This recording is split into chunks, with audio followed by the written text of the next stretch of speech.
గౌరవ ఇన్ఛార్జ్ మంత్రివర్యులు శ్రీ కోమటిరెడ్డి వెంకటరెడ్డి గారు, గౌరవ మంత్రివర్యులు శ్రీ తుమ్మల నాగేశ్వరరావు గారు,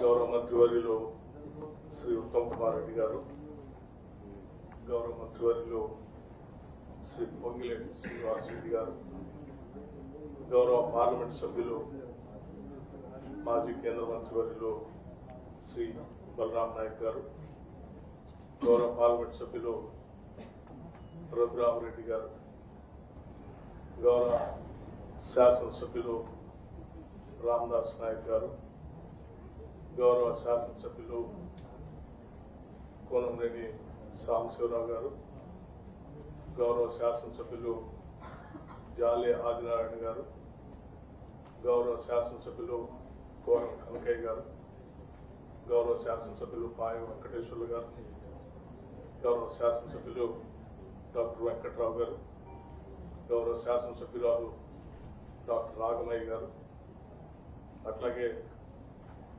గౌరవ చైర్మన్ రాయుడు సత్యనారాయణ గారు, ఇంకా చైర్మన్ ఎవరైనా ఉంటే వారందరూ, జిల్లాలు 2 జిల్లాలకు సంబంధించినటువంటి కలెక్టర్లకి, ఎస్పీలకి, ఇతర హెచ్ఓడీస్ అందరికీ, నేతాధికారులందరికీ కూడా ముందుగా నా హృదయపూర్వకమైనటువంటి నమస్కారాలు. అట్లాగే నూతన సంవత్సర సంక్రాంతి శుభాకాంక్షలు కూడా మీ అందరికీ తెలియజేస్తా ఉన్నాం.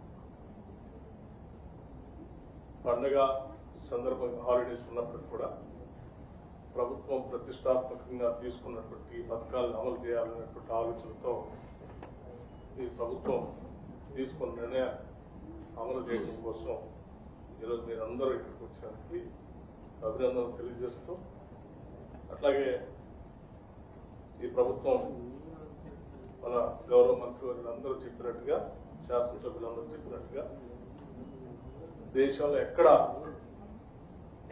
నాకు తెలిసి ఇటువంటి పథకాలు ప్రజా సంక్షేమం కోసం తీసుకొచ్చినటువంటి దాఖలాలు లేవు. ఇప్పటికే గతంలో తీసుకొచ్చినటువంటి పథకాలు ఉచితంగా మహిళలందరికీ బస్సు ప్రయాణం కానీ, 200 యూనిట్ల వరకు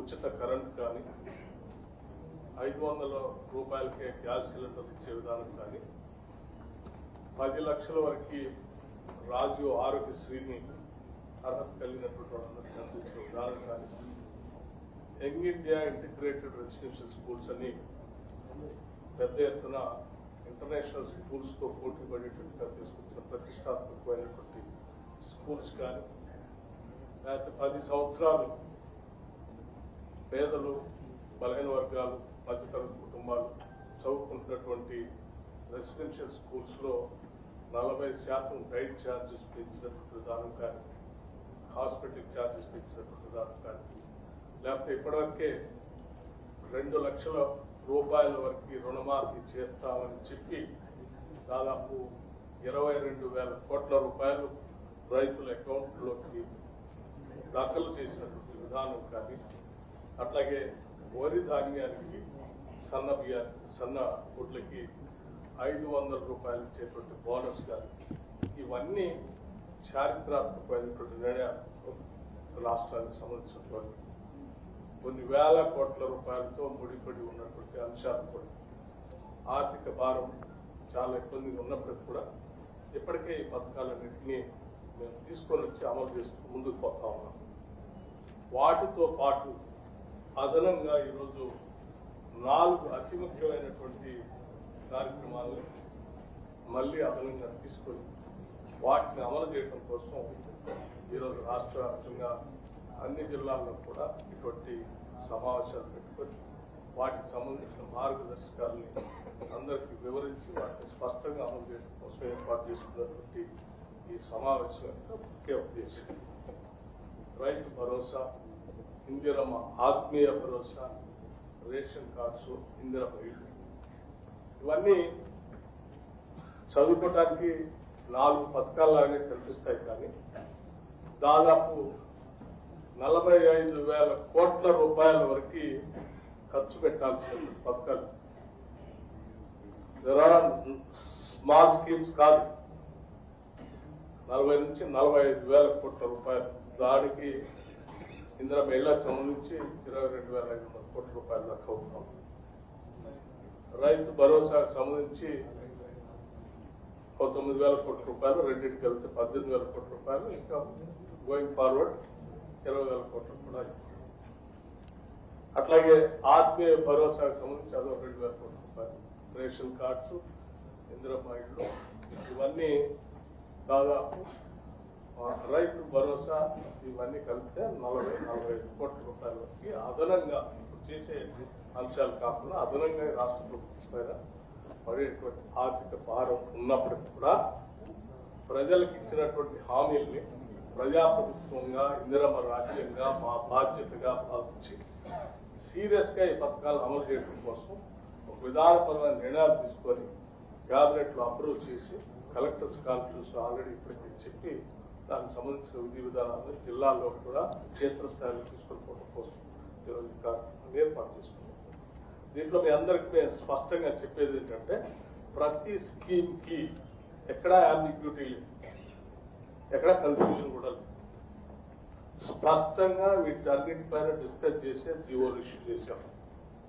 ఉదాహరణకి రైతు భరోసా అంటే ఎవరికైనా ఎటువంటి అపోహలు కానీ ఆలోచన కానీ ఉంటారు.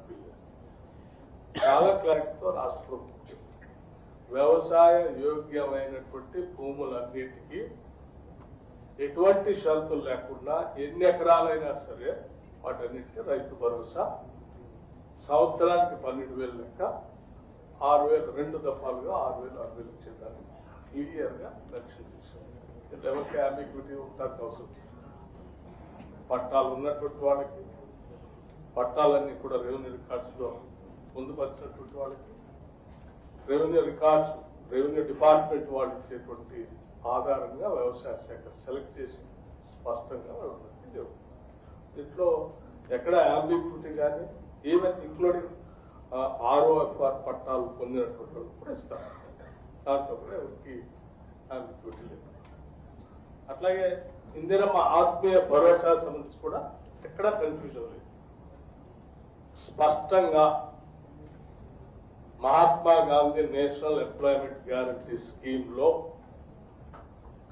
జాబ్ కార్డు తీసుకున్నటువంటి కుటుంబాలు, నాట్ ఇండివిజువల్స్, కుటుంబాలు, ఆ కుటుంబాలు కనీసం 20 రోజులు భూమి లేని వ్యవసాయ కుటుంబాలు కనీసం 20 రోజులు పని చేసుకుంటారు. ఎక్కువ రోజులు చేస్తే ఇవ్వని కాదు, కనీసం 20 రోజులు పని చేసుకుంటారు. అటువంటి వాళ్ళు మాత్రమే దీంట్లో కూడా అంబిగ్యూటీ లేదు. క్లియర్ గా ఉత్తమ్ కుమార్ రెడ్డి గారు చాలా స్పష్టంగా చెప్పారు. సెంటు భూమి కూడా లేనటువంటి వాళ్ళకి మాత్రమే ఇది వర్తిస్తుంది. అట్లాగే రేషన్ కార్డ్స్ గురించి కూడా చాలా స్పష్టంగా క్లారిటీతో జీవో ఇష్యూ చేశారు. ఎవరెవరు అర్హత ఉంటారు, ఎవరెవరు. ఇందిరా మహిళలకు సంబంధించి కూడా చాలా స్పష్టంగా రెవెన్యూ మంత్రి గారు, హౌసింగ్ మంత్రి గారు చాలా స్పష్టంగా అందరికీ వివరించారు. ఎవరికి అంబిగ్యూటీ లేదు. అయితే ఈ జరిగేటువంటి ప్రక్రియలో ఇంత స్పష్టత ఉన్న తర్వాత ఈ స్పష్టతని గ్రామాల్లో కూడా చాలా ట్రాన్స్పరెంట్ గా మనం చేస్తున్నాం అనేది ఎస్టాబ్లిష్ చేయాలి. అది చేయడం కోసమే గతంలో మేము వ్యవసాయ రుణమాఫీకి సంబంధించి 22,000 కోట్ల రూపాయలు కేవలం 2 నెలల్లో వారి అకౌంట్ లో వేసాం. కానీ ఎవరికి తెలియదు. ఈసారి చాలా స్పష్టంగా వీటన్నిటికీ గ్రామ సభలు పెట్టి, సరే గ్రామ సభలు పెట్టేటప్పటికే మీరు స్పీడ్ వర్క్ చేసుకోవాలి. ఆ స్పీడ్ వర్క్ చేసుకోవడం కోసమే మీరు కొన్ని డేట్స్ ముందే జిల్లా కలెక్టర్ గారు వివరించారు. ఆ స్పీడ్ వర్క్ చేసేటప్పుడు లబ్ధిదారులందరినీ ఆ గ్రామాల్లో మీరు మినిమం స్పీడ్ వర్క్ చేసేటప్పుడు గ్రామాల్లో తిరిగేటప్పుడు మీరు ఎవరెవరైతే అధికారులు కమిటీలు వేసి పంపిస్తారో స్పీడ్ వర్క్ చేయడానికి ఆల్రెడీ ఇప్పటికే రాష్ట్ర ప్రభుత్వం ఈ పథకాలన్నింటినీ అమలు చేయడం కోసం స్పష్టంగా ఇచ్చినటువంటి జీవో ప్రకారం జరుగుతున్నాయా లేదో చూడటం కోసం ఆయా గ్రామాల్లో ఇందిరమ్మ కమిటీలు కూడా వేశారు. ఈ అధికారులతో పాటు ఇందిరమ్మ కమిటీలు కూడా ఊరంతా తిరగాల్సింది, వాళ్ళని కూడా ఇన్వాల్వ్ చేసుకుని వెళ్ళాల్సింది.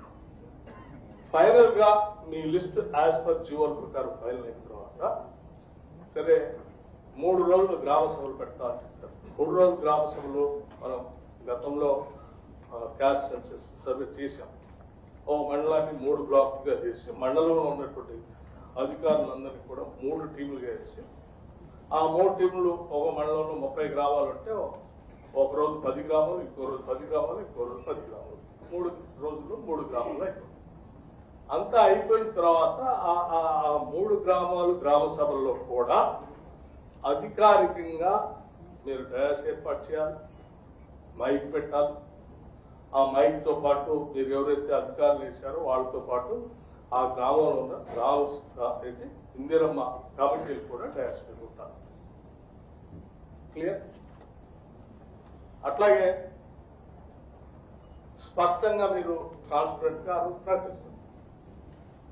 సరే, ఆ ప్రకటన తర్వాత ఎవరైనా మిస్ అయినటువంటి వాళ్ళు ఉంటే మీ దృష్టి తీసుకొస్తారు, రెక్టిఫై చేసుకుంటారు. ఫైనల్ గా మీరంతా రెక్టిఫై చేసిన తర్వాత వీటన్నిటి అప్రూవల్ ఎవరు అని అంటే ఆ జిల్లా సంబంధించిన ఇన్ఛార్జ్ మంత్రి గారు వారు అప్రూవ్ ఇస్తారు. అప్రూవ్ ఇచ్చిన తర్వాత ఫైనల్ గా ఒక డేట్ ఫిక్స్ చేస్తాం. ఉదాహరణకి రైతు భరోసాకు సంబంధించి, ఆత్మీయ భరోసాకు సంబంధించి ఆ రెండింటికి మాత్రం మీకు ఈ గ్రామ సభల్లోనే సాచురేషన్ ఇచ్చే కాబట్టి క్లారిటీ వచ్చేస్తుంది. వచ్చేసిన లిస్ట్ కి సంబంధించిన సమాచారంతో 4వ రోజు మరొకసారి గ్రామ సభ జరుగుతుంది. ఆ గ్రామ సభలో శాంక్షన్ చేసి క్లియర్ చేసిన లిస్ట్ ని శాంక్షన్ లెటర్స్ అందరూ రైతు భరోసా పొందేటువంటి రైతులకి, రైతు ఆత్మీయ అంటే ఇందిరమ్మ ఆత్మీయ భరోసా పొందేటువంటి వ్యవసాయ కూలీల కుటుంబాలకు కూడా ఆ సభలో లెటర్లు, శాంక్షన్ లెటర్లు అందిస్తారు. ఇచ్చిన తర్వాత వాళ్ళు బ్యాంకులకు వెళ్తారు. బ్యాంకుల్లో అప్పటికే ఆ పొందినటువంటి వాళ్ళందరికీ డబ్బులు ట్రాన్స్ఫర్ చేస్తారు. ఇది ప్రక్రియ. ఈ ప్రక్రియ ఎందుకు చేయాలి అని అంటే రైతు భరోసాకి ఆ గ్రామంలో ఎంతమందికి ఇస్తున్నాం అనేది, ఎన్ని ఎకరాలకు ఇస్తున్నాం అనేది, రైతుల పేర్లు, ఎకరాలు, వాటికి వచ్చేటువంటి అమౌంట్ కూడా అది తెలియాలి. శాంక్షన్ లెటర్ చేస్తారు. అట్లాగే ఆత్మీయ ఇందిరమ్మ ఆత్మీయ భరోసాకు కూడా ఆ గ్రామంలో ఉన్నటువంటి వాళ్ళందరికీ తెలియాలి.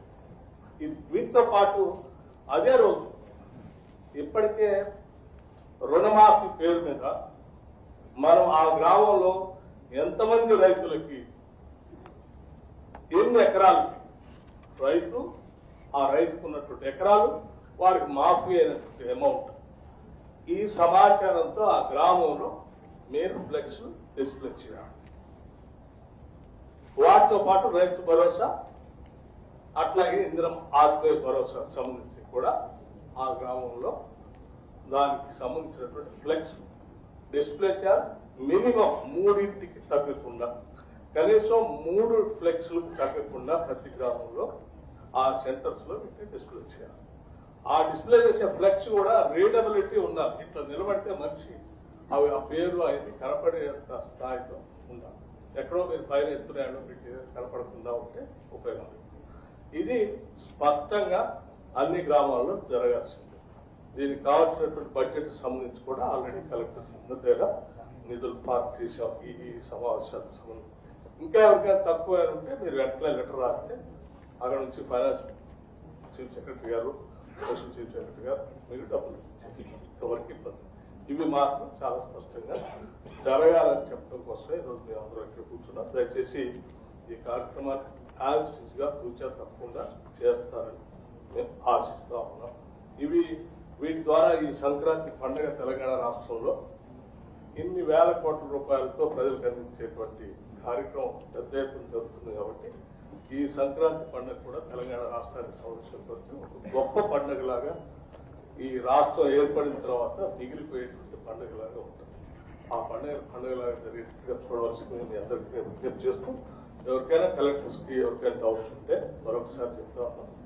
ప్రతి స్కీము, ప్రతి నియోజకవర్గం, ప్రతి సంబంధించిన ఇంక్లూడింగ్ స్పెషల్ డెవలప్మెంట్ ఫండ్ కానీ, లేకపోతే ఎల్ఎస్ శాంక్షన్ కానీ, లేకపోతే వీటికి సంబంధించిన సమాచారం కానీ, మీకు అందరికీ ఏ కార్యక్రమం కావాలన్నా ఇన్ఛార్జ్ మినిస్టర్ గారితో మీరు స్ట్రీట్ అవే వారితో మాట్లాడుకొని, వారు ఏమైనా మీ డౌట్స్ ఏమైనా కన్ఫ్యూజన్ ఉంటే క్లారిఫై చేస్తారు.